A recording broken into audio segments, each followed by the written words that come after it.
Tin boleh nanya nggak, agak mundur sedikit, sebenarnya waktu join di Business Network itu selama 11 tahun, apakah maksudnya di situ posisinya memang tidak menjanjikan, dalam arti gini, posisi Christine pada saat itu memang maksudnya memang levelnya memang tidak menjalani secara serius atau gimana, kok sampai istilahnya kok kayak nggak ada hasilnya misalnya, maksudnya di titik mana sih gitu, maksudnya apakah memang kurang fokus di sana itu sampai istilahnya tidak ada hasilnya, maksudnya hasil yang signifikan ya, hasil pasti ada. Nah, boleh tahu nggak sih gitu sebetulnya gimana perjalanan yang di sana itu, apakah Christine kurang kerja keras nih? Takut salah jawab. Cuman gini, basically saya sangat mencintai perusahaan tersebut. Bayangin ya 11 tahun kayak kita punya anak saja yang gede masih 7 tahun, kita udah sayang banget, udah cinta banget gitu ya. Itu kan 11 tahun bukan waktu yang singkat.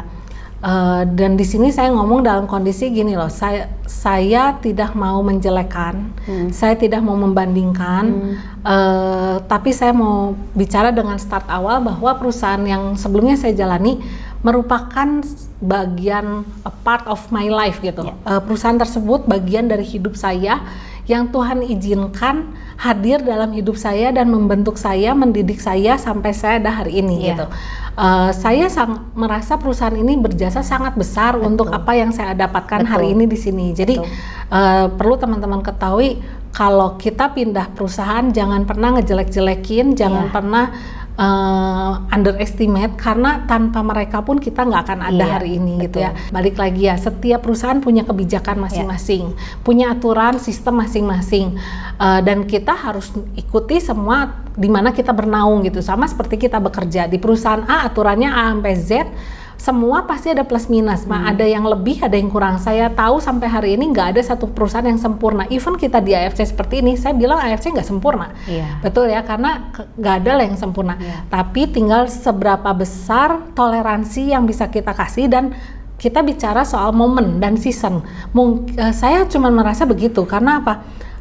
Saya pindah ke sini pun bukan karena sepenuhnya keinginan saya, karena teman-teman rekan-rekan kerja itu udah seperti keluarga, udah seperti sahabat keluarga yang sama-sama maju. Bahkan saya di satu titik berharap saya udah nggak di perusahaan tersebut, berharap tetap masih bisa berteman dengan mereka, karena it's not about bisnis semata gitu ya. Jadi saya berharap begitu, tapi bersyukur saya itulah yang menjadi sesuatu yang menarik ya. Nah, kalau tanya bekerja keras, saya sangat bekerja keras.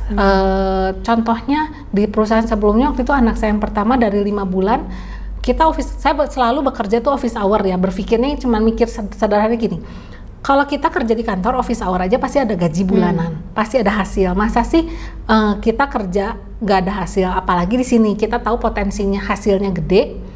Kalau dikerjainnya seperti itu, serius, fokus, pasti ada hasil. Nah, waktu di sana saya bawa anak saya dari umur 5 bulanan, dari jam 7:30 kita udah berangkat. Saya bawa gembolan lah namanya, punya anak, dan untuk seharian di luar, belum perlengkapan kerjaan saya.